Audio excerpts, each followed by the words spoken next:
Olá, meus amigos soltoverbianos. Obrigado pela presença de você nesse podcast mais uma vez. E hoje a gente está aqui com dois convidados mais do que especiais. O Lucas, que ele está trabalhando na Cristolândia. Já faz quanto tempo que você está lá? 1 ano e 6 meses, completou agora dia 2 passado. Que legal. E a gente tá muito feliz de ter você aqui, cara. Para nós é uma honra imensa poder compartilhar sobre a tua experiência lá, né? E a gente vai ter muito o que conversar, mas a gente quer agradecer muito a tua presença aí. Obrigado. Ele que veio de uma viagem, né? Veio direto com a mala aqui pro Solta o Verbo. Isso que é dedicação, hein, cara? E também temos aqui o Heraldo, que ele vai se apresentar e a gente quer te agradecer também pelo teu carinho, você que veio com a tua família aí, se deslocou, né? Muito obrigado pelo teu carinho. É um prazer estar aqui pela com tua vocês hoje. disposição de estar aqui com a gente, tá? Gente, então como a gente conversou antes, a gente abriu uma caixinha de perguntas lá no nosso Instagram, perguntando sobre temas, né? Que a galera gostaria de saber. E impressionante como muitas pessoas perguntaram sobre vício, sobre dependência química, uso de drogas. Então eu falei, poxa, eu conheci o Lucas lá na Cristolândia, eles trabalham com o pessoal que está numa situação extrema do uso de drogas, né? Pessoas que correm risco de vida, né? Pelo uso da substância. E também a gente chamou um profissional na área, neuropsicanalista. Psicanalista, professor de teoria psicanalítica e neurociência. Então temos um mestre aqui, né? E temos também uma pessoa que está envolvida com esse movimento aí das drogas, né? Gente, eu vou começar fazendo uma pergunta pro Lucas aqui.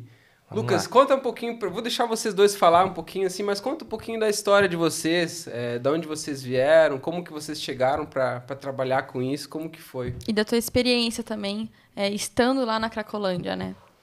Então, hoje eu tenho 25 anos, sou lá do Tocantins. Exatamente. A vida inteira eu sempre gostei de trabalhar com pessoas, a poder ajudar as pessoas em qualquer área da vida delas. E ano passado, em março, eu conheci a Cristolândia, na verdade, em 2018, lá em Salvador. Não, na minha terra, lá na minha cidade, não tem muito pessoas em situação de rua, não tem muito essa realidade daqui. E quando a gente eu via na televisão, a gente ficava muito assustado. Meu Deus, como tem gente que vive assim. Aí o meu primeiro contato foi em 2018, lá em Salvador. Olhar aquilo, eu fiquei abismado, porque a situação é muito crítica, é muito deplorável. Das pessoas ali em situação de rua, lixo, no meio do esgoto e tudo ali. É muito triste. Aí, em 2018, eu tive esse contato. Em 2020, eu ouvi falar sobre o projeto de novo e comecei a levantar a possibilidade de vir trabalhar com esse público também. Aí, eu vim ano passado para a Cristolândia, né, em março de 2021, isso. E desde então, estou lá com o pessoal. Primeiro, eu trabalhei na outra parte, né, o projeto com os refugiados, mas também vim agora com o pessoal em situação de rua, dependente químico, fazer toda essa reabilitação.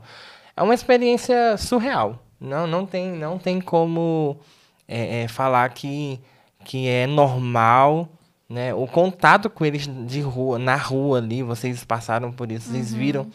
É muito triste e ao mesmo tempo você vê assim, a gente tem uma resposta, né? Você vê, não, eles estão lá jogados e vão morrer assim. Eles pensam assim também, eles não têm perspectiva de futuro ou de sair dali, alguns nem querem, mas a gente está ali, tipo, como uma resposta. Você está levando uma resposta, uma contrapartida, uma reação àquilo que está acontecendo ali, uma esperança, exatamente. E é muito massa você entender que está fazendo parte disso. Legal. Aí tá lá, né? É muito legal. Hoje eu tô na unidade, no sítio. A gente tem 28 filhos, né? Que eu falo. É muito... Gente, eu tenho 25 anos, a maioria do povo é mais velho que eu. E a gente convive naquilo e tenta ensinar, formar caráter também, né? Porque pela rua o caráter deles foi destruído. A vida deles foi destruída por eles mesmos. Eles entendem essa culpa, entendem o que eles fizeram com a vida deles mesmo, com a família. Então a gente tenta reeducar, formar caráter, né? Tudo Ensinar isso. coisas básicas, às vezes. Básica, como sei lá, como conviver, às vezes até coisas mais sérias, como segurar um papel higiênico, como exatamente, você tem que tomar banho corretamente, é assim, porque os caras chegavam, não queria tomar banho. Eles entravam, chegavam, molhavam a cabeça assim, só para dizer que não, lavei. Aí a gente chegava perto, tava fedido, uai, você não tomou banho? Não, vai lá, aí volta de novo, toma seu banho direito, esfrega aqui. E foi assim, a gente tenta, né, pelo menos, a gente faz o possível para poder ensinar o básico, né? Dar dignidade, voltar para ele a dignidade que ele sempre teve. Sim. Eu, assim, me chocou muito quando a gente foi lá, que até a gente conversei assim com o Eric, na hora a gente viu ali a Cracolândia, né, e todo mundo ali, até o cheiro é tudo diferente, né, tem toda essa parte pesada, assim, que você sente naquele local, né? Mas, assim, o que eu mais pensava era, aonde pode chegar o nível do vício, né? Isso, assim, é chocante, assim, no nível que a pessoa, ela parece que ela chega, assim, no último estágio, ela não parece nem mais um ser humano, assim, parece, né, realmente às vezes, não sei, tipo, como se fosse um animal, assim, em troca de uma coisa, uma pedra, né? Eu lembro daquele rapaz que tava lá, muito triste. Ficou acho que 10 anos na rua, e aí depois ele se recuperou. Como que era o nome dele? O missionário que tava com a gente também, o Cleiton. Cleiton, ele falou assim que, se eu não me engano, foi isso que ele falou, que naquela quadra que ele morava, ele ficou acho que 2 ou 4 meses, né? Sem sair de lá, Sem sair daquela quadra. Exato. Imagina, você fica ali, vegetando naquele lugar. Mas, Heraldo, queremos ouvir um pouco da sua história. Ok. A minha história é uma história assim longa, eu vou resumir bem. Meu trabalho com o ser humano começou lá muito tempo atrás, meu interesse em resgatar pessoas também das drogas, né? Trabalhei em missões, em ONGs, e por fim me associei à igreja e começamos a desenvolver projetos sociais. E ali eu fui, né, me especializando, estudando, e eu queria um jeito mais efetivo de alcançar os problemas na mente das pessoas. Daí eu migrei, né? Eu saí da teologia e fui para a psicanálise, comecei a estudar, e depois eu fiz algumas graduações, além da formação. E hoje eu clinico ali no metrô Tietê, próximo à estação do metrô. E eu atendo pessoas, alguns dependentes químicos, outros dependentes de outras substâncias, de outros vícios, né? Vícios eletrônicos, inclusive. E essa descoberta, né, dos processos químicos da mente abriu uma luz assim. E eu me dediquei a esse trabalho e estou desde 98 nesta área aí, procurando, né, de alguma forma, ajudar as pessoas. Não é uma tarefa fácil. Ele sabe que existe um grupo de pessoas que, infelizmente, vai começar na caminhada da recuperação, mas depois vai se desviar. Mas existem aqueles menores, em termos de números, que vão seguir até o fim e vão se reintegrar, se ressocializar e participar de novo do convívio que antes eles perderam. E acho que não tem alegria maior, né? E depois você perceber assim que uma pessoa ela conseguiu ter essa reestrutura novamente, né? Eu acho que deve ser muito gratificante, né? E eu queria perguntar, o que você percebe assim, você acompanhando, né? O que você percebe em comum assim entre as pessoas? Fazer essa pergunta. Nos vícios assim? Tem algo em comum, por exemplo? Não sei, uma falta de estrutura na família, como chego aos vícios. Alguns padrões se repetem, alguns padrões, né? Sim. O que a gente vê pela psicanálise é que existe um mal-estar dentro do ser humano. Todos nós sabemos disso, né? O Freud escreveu sobre o mal-estar na civilização, né? Já no começo do século passado, já estava pesquisando o que acontecia dentro do ser humano.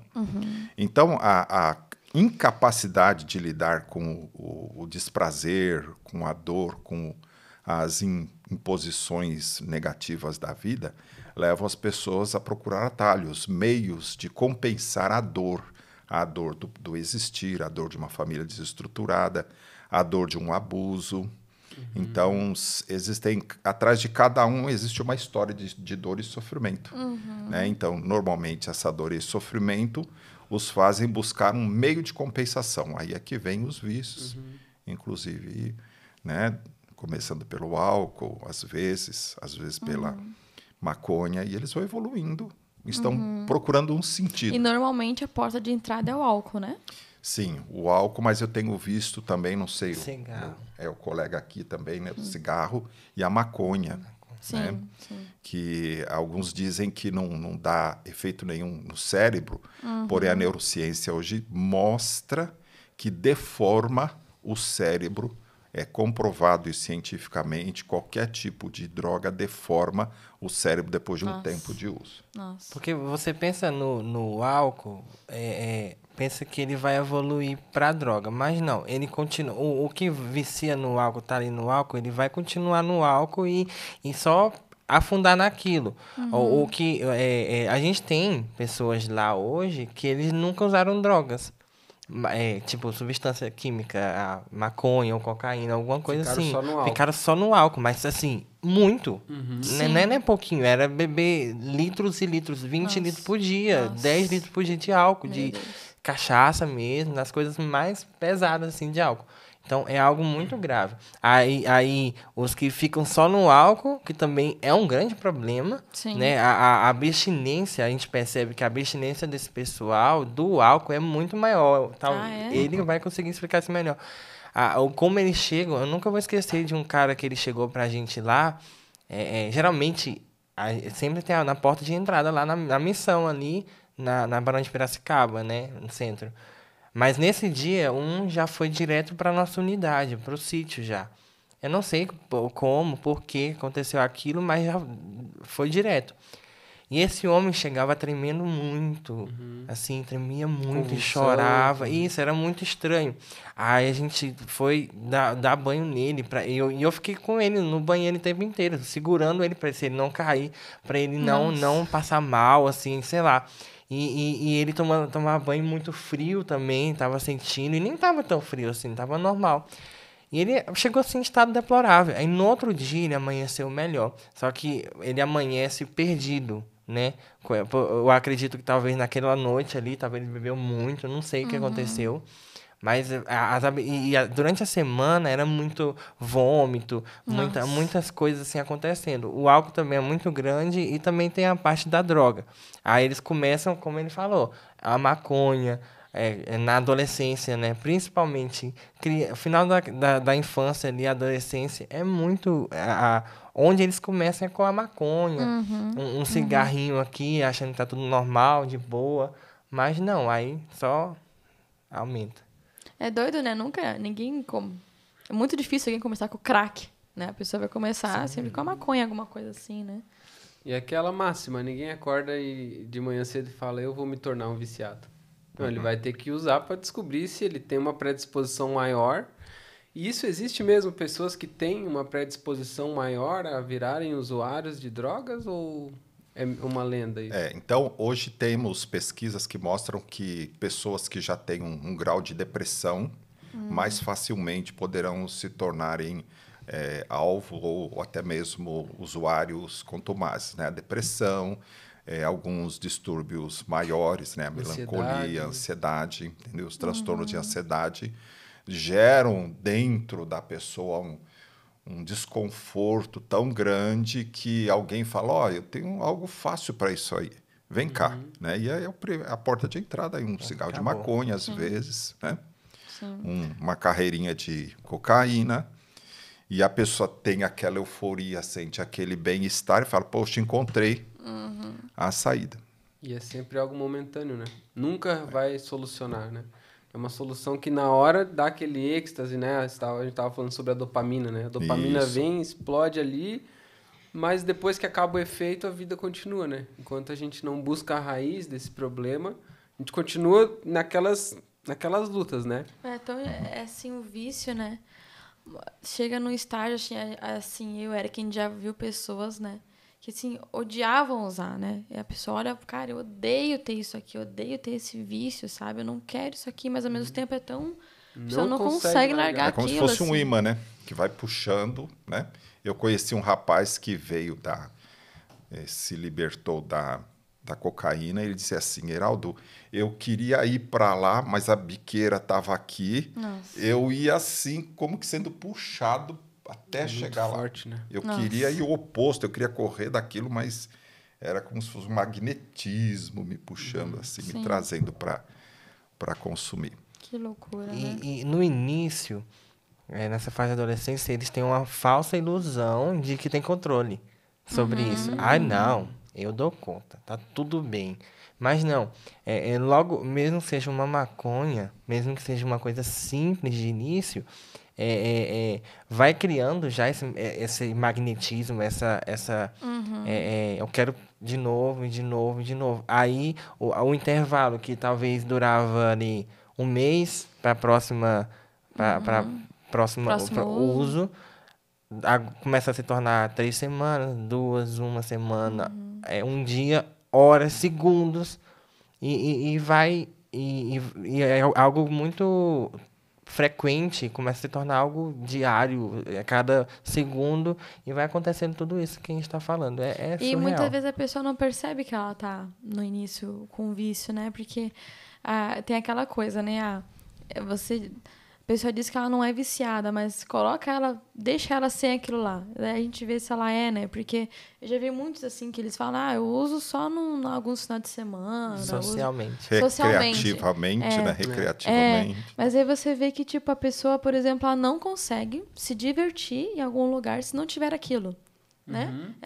Uma coisa tão simples assim, você se divertir em algum local com seus amigos, né? A pessoa não consegue se não tiver alguma droga. Aquela ali. pessoa que ela vai pra uma festa pensando no que ela vai beber. Ela não vai na festa pra curtir com os amigos, pra rever os amigos, né? Tanto que já teve casos de amigos meus que eu chamei pra uma festa, ele perguntou, vai ter cerveja? Eu falei, cara, não vai ter.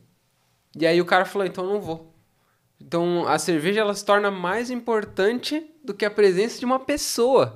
Você vê, parece você que não é celebrar nada, o né? amigo, Não, né? não, a cerveja é só pra gente descontrair. Mas quando a gente vai, né? Tira esse negócio pra ver o que acontece. Então, é um negócio que ele se tornou tão importante, né? E tão necessário na vida daquela pessoa que ela prefere aquilo do que outra pessoa, né? E, Heraldo, o que você tá preparando para falar para nós aí, que eu vejo que você tá... Aquela ideia do barato, né? Que a maconha dá, né? Que a cocaína dá. Pô, eu fumo, me dá um barato, tal, né? Eu lembro que na minha adolescência trabalhei com um moço que fumava muito. E eu perguntei para ele assim, né? Por que você fuma, né? O que acontece? Ele falou, começa a dar um desconforto aqui em mim que só passa quando eu acendo um cigarro. Aquilo ficou na minha mente, né? Então, essa condição, né? Quando ele acende o cigarro, é o barato, né? A nicotina entra no organismo e alcança o cérebro, então a dopamina vem e ele sente aquele conforto, né? Loucura. Aquela viagem imediata ali, né? Agora que você falou disso, eu lembrei desse desconforto, porque eu fiquei viciada em Neosoro, sabe? Sorine, assim. E eu fiquei viciada mesmo, assim. Eu não conseguia respirar sem aquele negocinho. E aí eu fiz um tratamento para eu me desviciar. E aí eu consegui me desviciar. Desde 2017 eu falei, eu não coloco um pingo daquele negócio no meu nariz. Porque foi bem difícil mesmo, assim. Mas era exatamente isso daí. Eu sentia um desconforto tão grande no meu nariz e eu não respirava. Eu não conseguia respirar, assim, só pela boca. E só passava, eu só conseguia respirar quando eu colocava o Neosoro no meu nariz, quando eu pingava, né? Então, assim, claro, também é uma droga, né? Claro, não é diferente de maconha, essas coisas, mas eu creio que tem esses padrões... Componente psicológico, esses padrões vamos dizer e assim, nos né? vícios, né? Que a mente ficou destinada àquilo, né? Com aquilo eu gero um desconforto, eu tiro um desconforto, eu tiro um mal-estar, né? Eu respiro melhor. Então, eu crio um condicionamento na mente, né? Um condicionamento psicológico mesmo. Sim. Como que a gente pode definir quando uma pessoa tá nesse nível de vício, assim? Tem algumas características que a gente pode levar em conta? Então, a maioria deles começa a mexer no convívio social da pessoa, né? A maioria deles vai começar a ter problemas no trabalho, ter problemas na família. O vício começa a ocupar um espaço na vida da pessoa que só vai crescendo. Então, ele condiciona a pessoa àquela estrutura e a pessoa vai perdendo os vínculos, né? Então, eu vejo que nós temos, dizem, né, o colega aqui sabe dizer mais com mais precisão, cerca de 5.000 pessoas na Cracolândia, Sim, né? sim, exatamente. Cerca de 5.000 que saíram do meio familiar, e muitos deles de origem classe média e classe alta. Mas eles foram, por conta deste condicionamento das drogas, cortando os vínculos. Então, dá para perceber na mudança. Começam a haver transformações. E quando a gente passa na Cracolândia, né? Eu já tive muitas experiências, assim, de conversar com essa galera que está no crack. Já fui voluntário em centro de recuperação. Acho que a primeira experiência que eu tive marcante com Deus foi num centro de recuperação. Os amigos me levaram para lá, a gente chegou naquele ambiente. E aí eu achei que ia estar todo mundo assim, tipo, esperando a gente chegar assim, meio malvadão, sabe? Aquela imagem que a gente tem do morador de rua, meio largado. Cheguei lá, cara, uma galera veio, abraçou a gente, sorriu, falou assim, que bom que vocês vieram. Porque a gente era uma galera jovem. Eles estavam acostumados com pastores mais velhos. E quando ia alguém mais jovem, eles ficavam, nossa, que bom que vocês chegaram aqui. E, cara, conversando com essas pessoas, você percebe, eu lembro uma vez que eu conversei com um cara, que ele era empresário da indústria têxtil em Santa Catarina. Então o cara era milionário. E eu perguntei, cara, e como é que você veio parar aqui? Eu lembro que ele falou assim, eu tava usando cocaína e às vezes isso tava prejudicando minha família, meus filhos já estavam sentindo que eu tava me afastando mais deles, que eu tava gastando dinheiro, que eu tava gastando tempo com isso. E aí, no Natal, eu perguntei pro meu filho, o que você quer de presente? E o filho falou pro pai, eu quero que o papai se cure dessa doença. E aí, naquilo, eu falei, uau, como que pode, né? O filho tá notando que o pai precisa ser curado de uma doença, né? Mas por que eu tô falando isso? Porque quando a gente olha essas pessoas na rua, a maioria das pessoas não tem o hábito de conversar com essas pessoas, simplesmente passa reto, né? Quando a gente começa a conversar, a gente começa a ver que a realidade da vida dela não é diferente da nossa. Muitos têm uma família estável, mas passaram por algum problema, né? E pegaram a droga, provavelmente o álcool, cigarro, maconha, enfim, como uma primeira válvula de escape. Aquilo foi crescendo, né? Mas eu queria ver com você, Lucas, assim, teve algum caso que você foi conversar com a pessoa e você olhou pra ela e falou assim, cara... Tipo assim, sabe quando você, entre aspas, essa pessoa não dava nada e descobriu que, de repente, aquilo ali te chamou muita atenção, a história daquela pessoa, e você falou, nossa, sou eu ali. Tipo, poderia ser eu, alguma história assim que você lembra na tua cabeça, ou até mesmo o Heraldo, assim, para compartilhar sobre experiências, assim, que foram notáveis, assim. Olha, na verdade, tem tanta história. Porque todo dia é uma história, né? Todo dia é uma história. Então, a história, eu até brinco com ele. Gente, me desculpem, mas eu vou ter muito problema de ligar as histórias. Porque você me conta uma, ela me conta outra, ela me conta... No mesmo dia, são 5 contando histórias e situações, né? Lá mesmo na unidade, ou então na missão, ali na porta de entrada. Então, são muitas histórias, a gente acaba confundindo uma com a outra, mistura história. Não é você que tinha a filha. Não sou eu, não. Mas... a gente consegue lembrar de algumas histórias assim marcantes. Eu gosto muito do Cleiton, meu amigo de perto, a gente trabalha junto. Então, para mim, a situação dele de ele passar 10 anos na rua ali, vivendo naquilo, e 2 meses só no cubículo da Cracolândia, naquela partezinha ali, sem mal se alimentar. Ele já passou, se eu não me engano, passou meses sem tomar banho. Né? Pra mim é uma situação deplorável. E a gente olha assim, caraca. E você conversa com o Cleiton hoje, é um cara que ele sabe o que ele quer, ele restaurou vínculos com o filho, que tinha perdido anos, e ver essa história. Aí, hoje também, na unidade, tem um Você rapaz... vê que é possível, né? Isso, hoje na unidade, nossa, um dos meus filhos tem 25 anos, mesma idade que eu.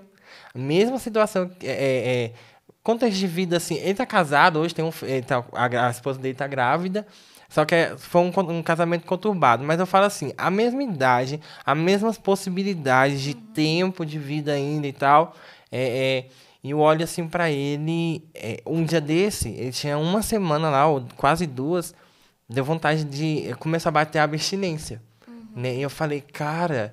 e a gente começou de manhã e à tarde ele falou. Aí eu tava numa reunião, super ocupado, os meninos, fulano quer ir embora. corre lá para ajudar ele. E eu fui lá e desci, fui conversar com ele. Graças a Deus eu consegui fazer ele ficar. Hoje ele tá lá, espero.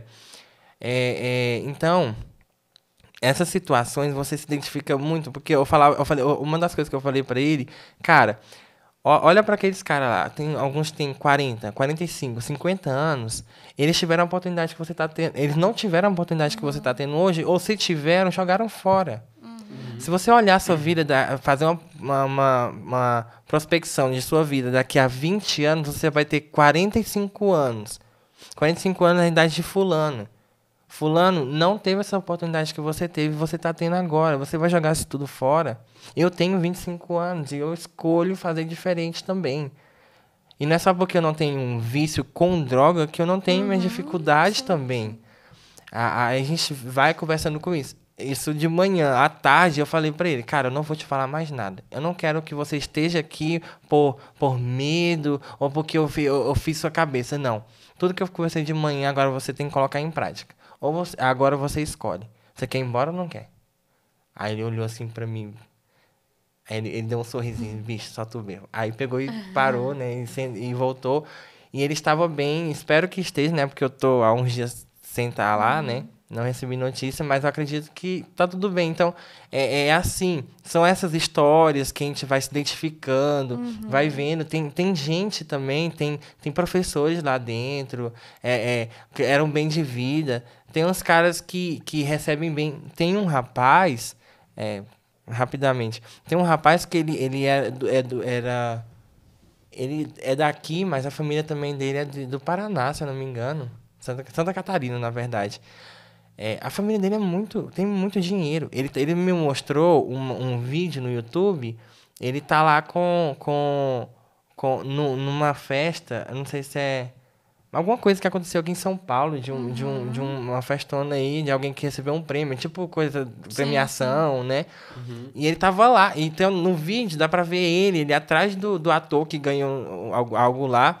E tá lá, tipo, ele tava na alta sociedade. E hoje ele tá lá com a gente, tem 45 anos. O vídeo, ele tinha 20 e poucos. Então, é muito triste você ver essas situações de pessoas que estavam lá em cima, hoje não tem nada.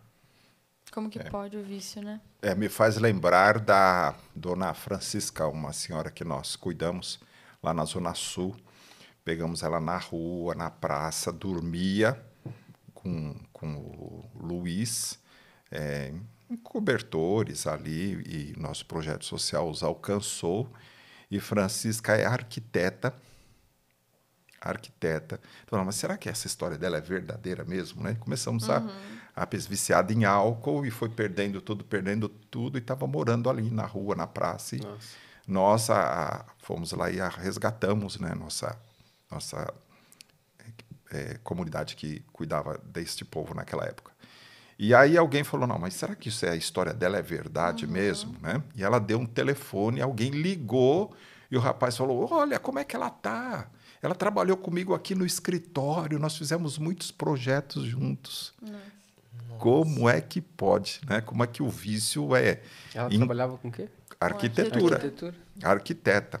Como é que o vício destrói, né? Vai sugando a pessoa. E o vício dela era álcool, ela tinha crises de abstinência terríveis. É como se fosse uma convulsão, né? A pessoa começa a ter desconfortos e tremores para todos os lados. E era uma pessoa assim, com um grande potencial morando na rua. E agora, na pandemia, até aumentou muito os moradores de rua, né? Com a pandemia, a gente... acho que teve até uma vez, a gente viu uma notícia, né, amor? Aumentou muito. Aumentou não sei quantos %, né? Acho que realmente aquela angústia, né, da pandemia, tudo aquilo, a pessoa, ela tem essa válvula de escape, né? Esses dias a gente encontrou um rapaz que ele era engenheiro civil, se eu não me engano, Fernando, né? Encontramos ele na rua, assim, a gente tava passando, saindo do restaurante, e ele fez uma piada com a minha barba, assim. Mas na hora que ele fez aquela piada, o jeito que ele falou parecia o tiozão do churrasco, sabe aquele tiozão engraçadão que faz piada com todo mundo? Ele fez aquela piada, eu pensei, me veio na cabeça, putz, podia ser meu tio ali. E aí a gente voltou, eu fui falar com ele, falei assim, e aí, cara, o que tá acontecendo? Ele já começou a chorar. Não, tô na rua e tal. tem filho. A mulher dele espera por ele. Se ele conseguir se tratar e ficar bem, a mulher tá lá esperando. Então ele tem uma família, sabe? Para voltar, ele tem emprego. Ele trabalhou de programador, sabe? Então é um cara, um baita de um potencial, cara. Você vê ele naquela situação. Com cultura, assim, com formação, com família. Tudo.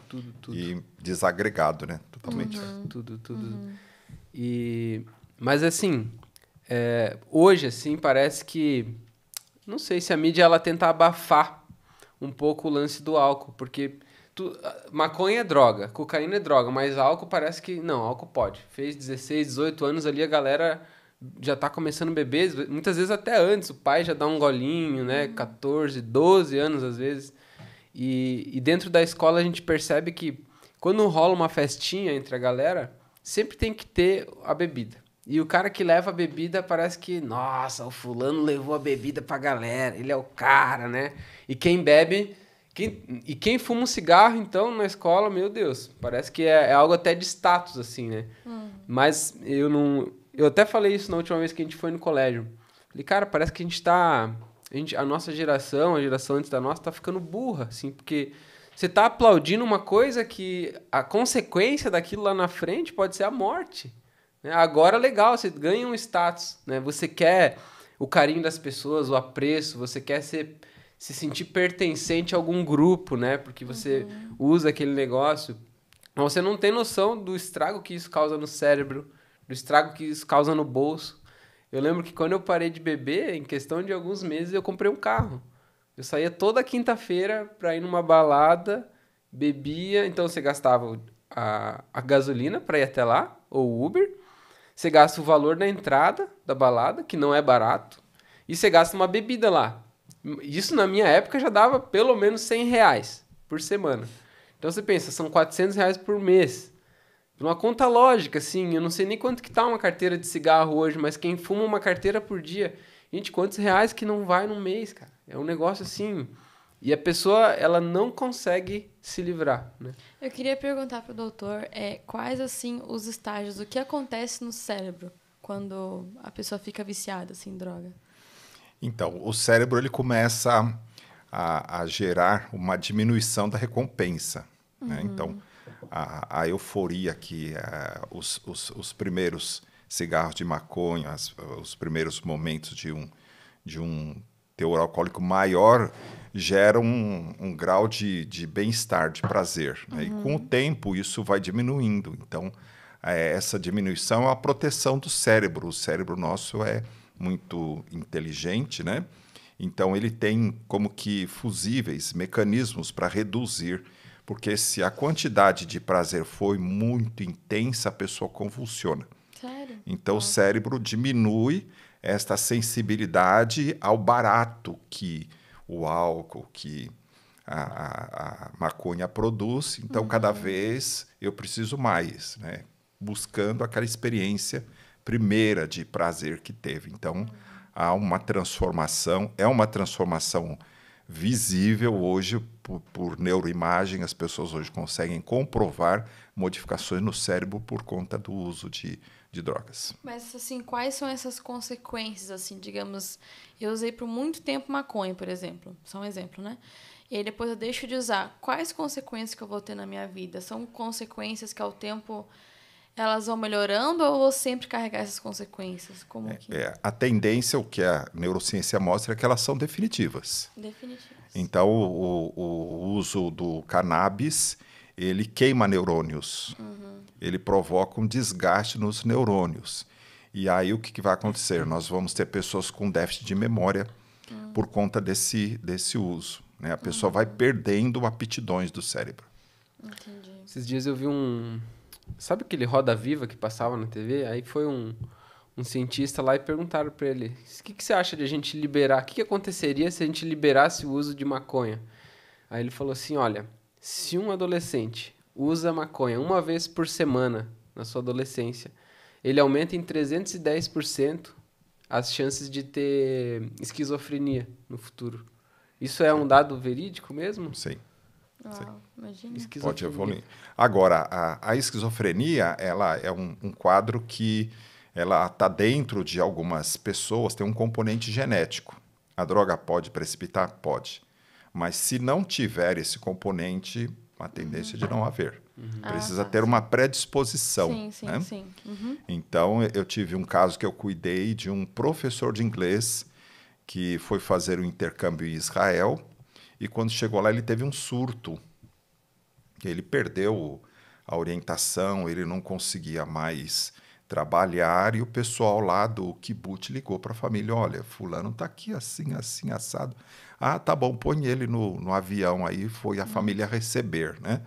E aquela pessoa que saiu do Brasil é totalmente diferente daquela que voltou, porque chegando lá ele lidou com muitas pressões e já tinha um componente genético, o vício do cigarro presente também, e ali o quadro se abriu naquele dia. Então a gente fala de abertura de quadro é quando alguma coisa genética vem para fora, vem à tona. Então, se tiver esse componente, a droga pode precipitar. Entendi. O que tu iria falar? E na prática, assim, o que eu vivo lá, o que eu vejo, é muito legal ouvir isso, né? O que a gente vê de fato também lá na nossa convivência, principalmente os mais velhos, eles têm déficit de atenção, que também isso também não é só uma causa da droga, pode ser uma predisposição, pode ser outros fatores também, mas... também faz muito... Gente, é muito... A gente está falando no momento ali de uma palestra, alguma coisa, a mosca que ele... Perde o foco. Perde o foco completamente. Ele foca na mosca ou foca num barulho de uma porta, alguma coisa. É muito... Esse déficit de atenção, essa perca de memória é muito rápida, não consegue gravar as coisas, a gente tem que repetir N coisas com muita frequência. A forma dele agir, alguns ficam mais lentos. Também os mais velhos, eles são muito lentos, muito lentos. Os mais velhos que eu falo assim, de 50 anos. A gente não pode ter mais de 60, né? Já entra na maior... no idoso, já não, a gente não pode ter gente nessa faixa. Mas os 50 e poucos, ou 50 anos, é muito grave, às vezes, essa lentidão. São mais devagar em tudo que eles fazem. Não só nas ações do dia a dia, mas como na fala. Eles falam bem mais devagar. Então, é algo muito forte. Isso foi pelo uso de droga a vida inteira. Tem gente lá que tem 40 anos de droga, 30 anos de droga. É muito, muito pesado. Imagina o que isso faz em pouco tempo. Imagina num longo prazo, num longo período. Então, é muito grave. Tem muita galera que você passa na rua, eles estão falando sozinho, assim, né? Eu acho que daí já entra na esquizofrenia, né? Talvez. Normalmente o uso de drogas pesadas pode predispor para delírios e alucinações. Então, quando está muito, né, ele deve acompanha isso dia a dia lá. Quando está muito drogado, a pessoa pode ter delírio. Então, ele vê um bicho em cima da árvore, né? Ele vê pessoas falando com ele reage. Começa a brigar na cabeça exatamente, dele, assim. Exatamente. Como que é essa galera? Quando ela chega lá, ela chega, tipo, muito assim, falando sozinha e brigando consigo mesmo. Tem demais. A gente não consegue acolher essas pessoas nessa situação, né? Não, somos maus e não vamos... Não, é uma questão de senso, de cuidado até com a pessoa. Porque se a gente recebe, logo ela vai embora e nada feito. Não é Então, algo muito consciente, né? isso, Uma decisão exatamente. E tem que ser uma decisão. A pessoa tem que assinar. Já teve casos antigamente, quando não era tão restrito. Hoje a gente já sabe como agir, né? Já são 13 anos de história. Mas no início, os caras não sabiam nem assinar. E como é que a gente vai poder acolhê-los? A gente prestar relatório, por exemplo, para o governo, alguma entidade do governo vai lá, pergunta, o que está acontecendo aqui? Como é? A gente vai lá, não tem nem a assinatura do cara. A gente não pode. Então, quando eles estão nessa situação assim, a gente consegue atender ali no café da manhã, um banho, alguma coisa assim, isso é normal, tranquilo. Agora, acolhimento, a gente não consegue dar por esses fatos, principalmente o que está totalmente bêbado, ou que está nessas crises. Na verdade, os que estão nessas crises, o bêbado até consegue ir. Ele não sei como, mas ele consegue ter uma noção ali. Mas o que tá nessas crises da droga, de alucinação, assim, ele nem vai. Ele já tá em Marte. Já tá em outro planeta. É muito, muito triste. Doutor, eu queria te perguntar, como que é o processo, assim, quando alguém chega no teu consultório, né, com algum vício, quais são os procedimentos ali? Normalmente, se é um caso desses mais pesados, a porta de entrada não é ali o consultório, é como ele está falando. É Então, numa clínica de numa reabilitação. clínica de reabilitação. Hoje nós temos o SUS, temos os CAPs, que fazem trabalhos com essa população. Vou usar um termo aqui que está numa condição de surto. Então, eles acolhem, eles vão equilibrando a pessoa. Há casos, um número de casos que precisa de medicação, precisa do cuidado do psiquiatra para tirar a pessoa do surto. Depois que tira do surto, então aí entra a minha parte do atendimento, de lidar com a questão da mente da pessoa. E como que é? Depois o cara fez todo esse tratamento e chegou lá no teu consultório. O que vocês começam a trabalhar? Assim? Então, tem que trabalhar os dilemas da vida dele, né? Ele vai trazer a sua história de dor, vai trazer todas as suas frustrações, as suas perdas e aquelas emoções todas que não foram resolvidas há anos, estão todas ali presentes. E a gente começa a cuidar de uma por uma, né? E faz ali a gente fala um vínculo, né? Se faz um vínculo bom, que muitos eles ficam esquivos, na defensiva, eles não, Mas não querem tratar. Todo vício é ligado a essas perdas, esses traumas, porque, por exemplo, fico pensando no vício nos eletrônicos, né? Será que necessariamente está ligado também a alguma trauma? Porque às vezes eu acho que a gente se vicia, às vezes no celular, e não sei se é um trauma ali. Eu quero voltar um pouquinho, né? Porque o mal-estar na civilização, né? O ser humano tem uma falta, né? O ser humano tem um vazio existencial, tem uma carência. Às vezes o cara teve de tudo na vida, né? Nós temos conhecimento de jovens na Coreia do Sul morrendo por ficarem no jogo 36 horas sem se levantar, sem ir no banheiro, sem tomar água. E ali tem um infarto, né? Um AVC e caem e morrem ali sobre o teclado. Nossa. Então, são pessoas que tiveram, muitas vezes, uma vida ótima, não tiveram grandes dificuldades, mas tem o vazio, né? Aí é que a gente vai tratar no consultório essa angústia, essa ansiedade, né? Da onde que vem esse vazio? O que aconteceu ali? Aí as histórias são muitas. Teve um caso, se eu não me engano, no Rio de Janeiro agora, faz pouco tempo, que o menino ele era viciado em games, aí o pai ou a mãe tiraram o computador do menino, e o pai, se eu não me engano, era policial. O menino foi lá, pegou a arma e matou a mãe, matou o irmão e deu um tiro no pai. O pai sobreviveu. Você vê assim, ó, a necessidade que esse menino tinha de estar conectado na rede social, nos jogos ali, né? Então você até falou, né, que hoje que o vício ele não é só em droga. Pode ser em açúcar, pode ser em rede social, pode ser pornografia, né? Então, você até falou antes, né, sobre esse lance das redes sociais, assim. É um negócio que você tem percebido um aumento, assim? Como é que tá esse lance? Sim, muito grande. Muito grande. A Organização Mundial de Saúde já, em 2018, catalogou como uma doença o vício, doença. O vício digital, né? Já catalogou como doença, então nós estamos lidando com isso, mas é um fato. E todos esses vícios, no fundo, eu creio que é bem isso, né? É essa falta, esse preenchimento, né? Esse vazio que o ser humano tem, né? Eu creio, assim, muito... Todo ser humano já sentiu esse vazio existencial, né?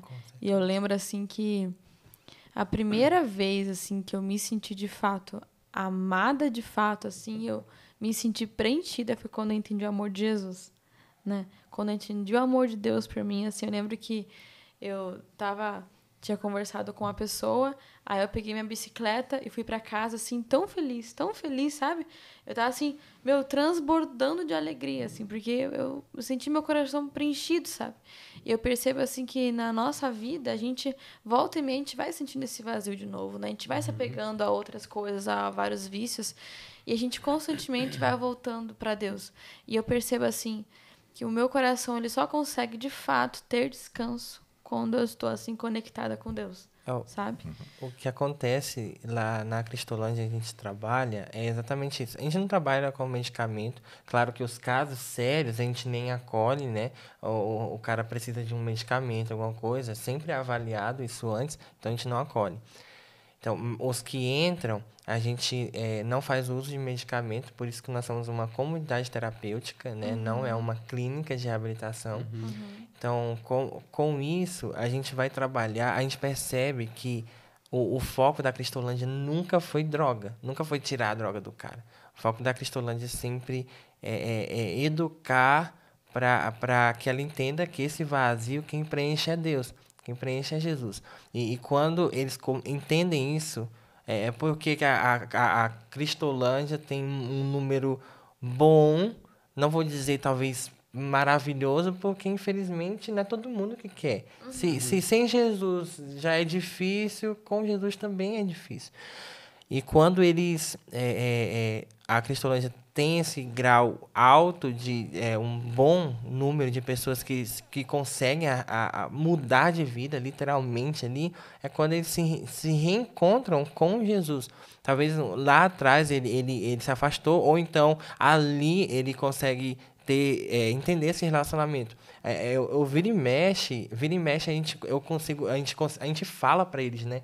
Você não está aqui para simplesmente tirar a droga de você, tirar o vício de você, porque isso é algo que você faria lá fora. Então, você está aqui, a gente vai trabalhar o caráter da pessoa, como eu trabalho com homens, né? Como ele vai ser um homem de família, um filho novamente, ou um pai novamente, reconstruir essa vida. E eu falo para ele, olha, não vá pensando, a gente é o mais realista possível.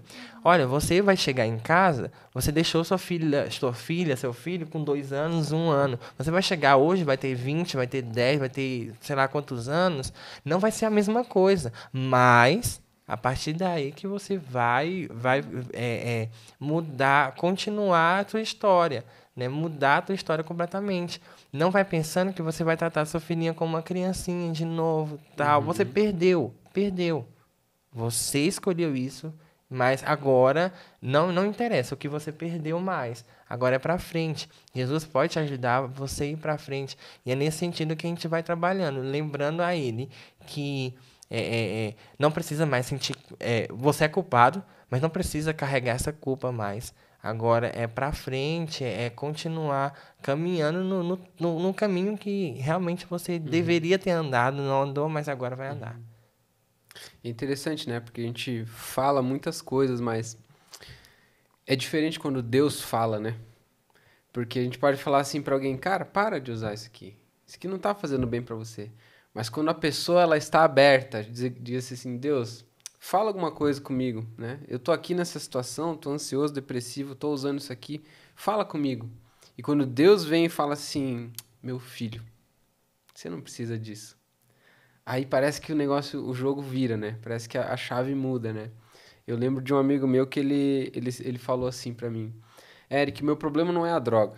Meu problema é os desvios de caráter que eu tenho que me levam até a droga. Então daria pra dizer, cara, a droga é uma consequência de algo que tá lá dentro. De um vazio, de uma dor, de uma culpa, né? Muitas vezes a pessoa ela se sente tão culpada que ela só quer se livrar daquela dor. Na realidade, ela não quer usar droga, ela quer acabar com a dor, né? A mesma coisa do suicida. O suicida, muitos não querem se matar, eles querem acabar com aquela dor que eles estão sentindo, que é uma dor muito forte, né? E eu entendo assim que, pelo menos na minha vida, né? Eu costumo dizer que a gente só deixa de fazer algo quando a gente acha algo melhor. Né? Hoje você tem uma bicicleta lá que tem 18 marchas, aquele freio de borracha na frente lá, o banco dói a bunda quando você anda. Daqui a pouco você ganha uma bicicleta nova, freio a disco, o banquinho confortável, você troca as marchas com mais facilidade, você não vai querer mais aquela bicicleta lá que você tá usando.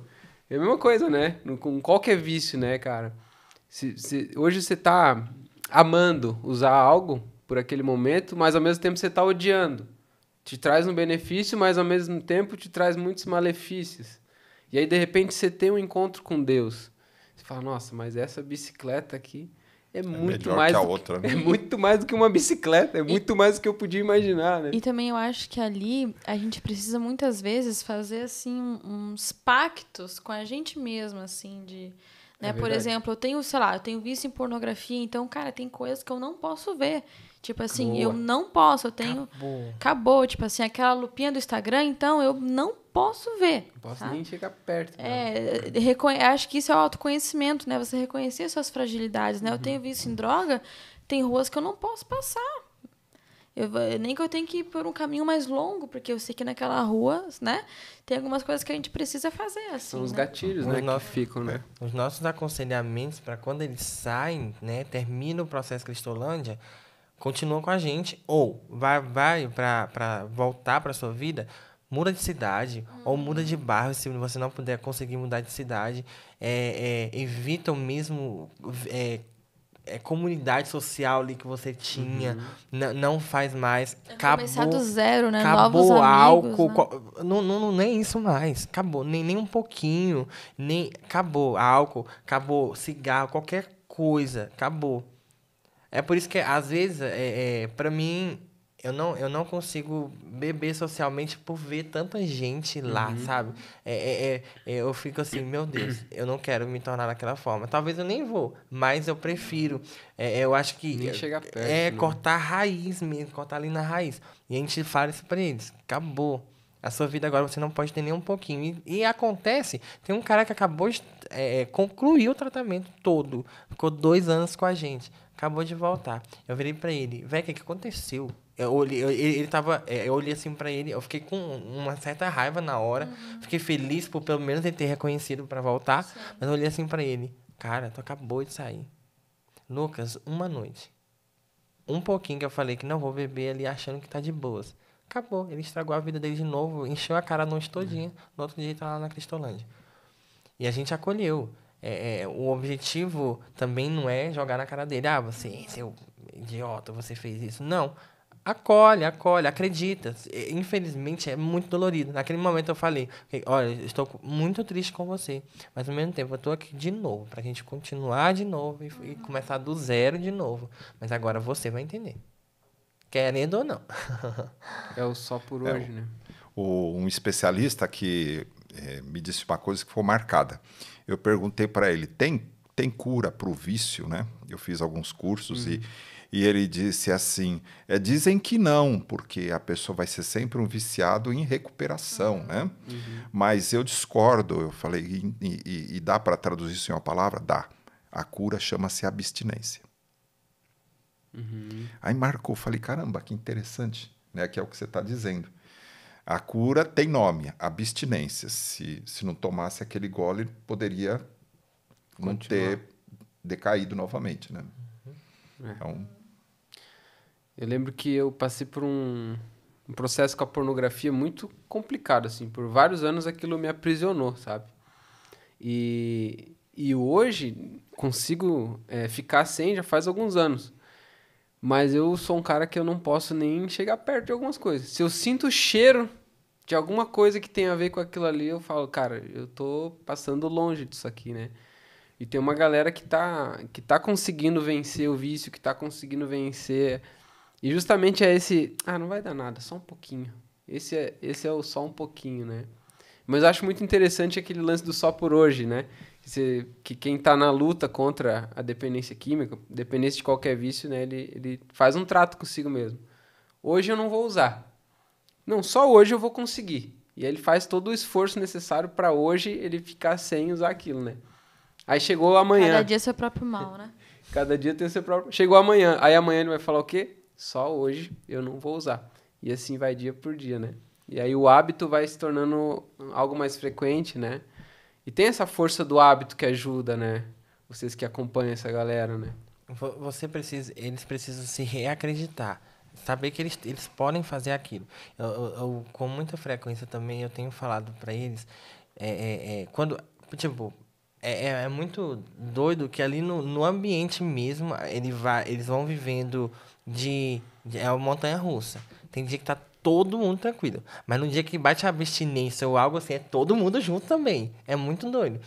Aí, quando eles estão naqueles piores dias, eu falo assim, gente, lembra aquele dia, a gente estava conversando aqui, vocês estavam todo mundo de boa, lembra, vamos tentar a gente trazer a memória, o que traz esperança, né? A gente tenta falar. Aí eu falo assim, cara, eu queria que vocês se vissem com os meus olhos. Eu acredito tanto em vocês, talvez mais do que vocês. Eu queria que vocês entendessem, acreditassem nisso. Olhem, pega aqui meus óculos, tenta se olhar com os meus olhos. Porque eu acredito muito em vocês, eu acredito na mudança de vocês. Vocês precisam acreditar nisso.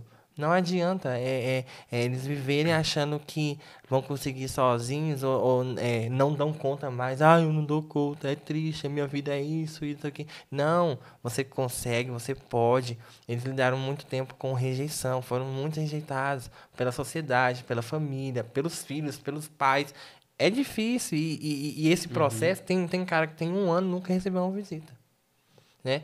O processo é difícil, eu falo, a gente não maquia também. Cara, a culpa foi sua. Mas a gente está aqui com você.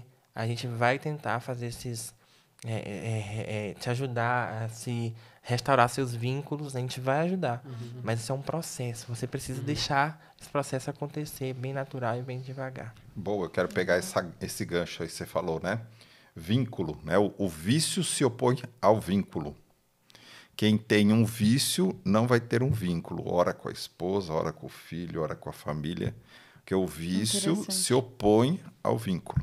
E a gente sem vínculo não é nada, né? Exatamente. Então, por isso que eles saem e vão para a rua. Eles perderam os vínculos por causa do vício.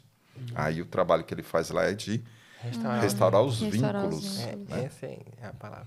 Porque quando há um vínculo, o vício não pode estar. Quando há um vício, o vínculo não pode. Eles não se trabalham juntos. Ou você tem um ou você tem outro.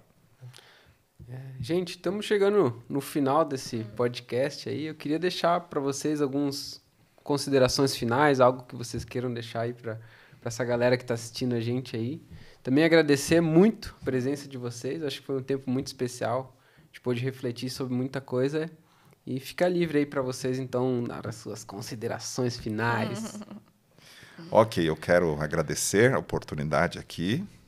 É um tempo ímpar aqui com vocês, né? A gente vai sendo enriquecido com o nosso colega aqui, com a experiência de vocês, com a rádio. E quero dizer para todos que nos ouvem, não percam a esperança.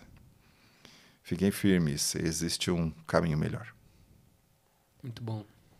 Agradecer também, não tem palavras, porque esses momentos assim que a gente pode contribuir, nem que seja para um grupo pequeno ou para um grupo grande, a gente pode contribuir na vida de alguém. É o trabalho que a gente tem feito. Sair, uma família restaurada, um vínculo restaurado, já é o caminho que a gente quer trilhar, né? E que... muito obrigado pelo convite. Foi muito legal ouvir a teoria se misturando com a prática e tudo acontecendo. E é assim que a gente trabalha, que a gente vai continuando, né? Muito obrigado pelo convite. A vocês, todo mundo que está ouvindo, entendam que essa esperança é o que faz a gente mover, né? Seguir em frente, caminhar, continuar o que a gente realmente traçou para a gente. A se acreditar em si mesmos. Eu acho que é uma das coisas mais importantes, acreditar na nossa capacidade de vencer batalhas, de lidar com problemas. Não é fácil, para ninguém é fácil, mas a gente consegue. E droga, nem um pouquinho. Isso que alguém que está passando também agora, né, por dificuldades com álcool, com droga, né, e quer buscar ajuda, né, tem portas, né? Se você conhece o Eric pessoalmente, pode vir falar com a gente, né? Também pode procurar a Cristolândia, né? Também se alguém quiser se voluntariar para Cristolândia, como é que faz? Para poder ser um voluntário para ajudar outras pessoas. A gente tá no Instagram, né? Cristolândia SP. Também tem pode falar comigo, também a gente abre espaços. Tem outros estados também, né? Tem tem 9 estados, a gente está em 9 estados no país. Então, coloca Cristolândia, na verdade, no Instagram, já vai achar. Tudo. Tá lá, Rio de Janeiro, São Paulo, Paraná, todo lugar você vai achar. Tem como se voluntariar, tem como conhecer o projeto, passar um dia com a gente, conhecer as coisas, viver ali, tá? Vivência como vocês viveram. Então, tem como. E precisar de ajuda, é só mandar mensagem lá também. A gente tem um número também. Tudo no Instagram, você vai conseguir falar com a gente. Legal. Como que a gente acha você lá, Heraldo? Existe uma página no Face chamada Cuidando das Emoções. Ah, legal. Né? E a outra chamada Psicare, né? Psicare. Q-A-R-R-E, né? Legal. E eu tô por aí, é facinho me encontrar. Legal. Eu também quero finalizar esse momento deixando uma palavra para você que ouviu até aqui, né? Que dedicou o teu tempo, e isso é a coisa mais importante que você tem, né? Tem um provérbio do rei Salomão que ele diz assim: há caminhos que para o homem parecem bons, mas no fim conduzem à morte.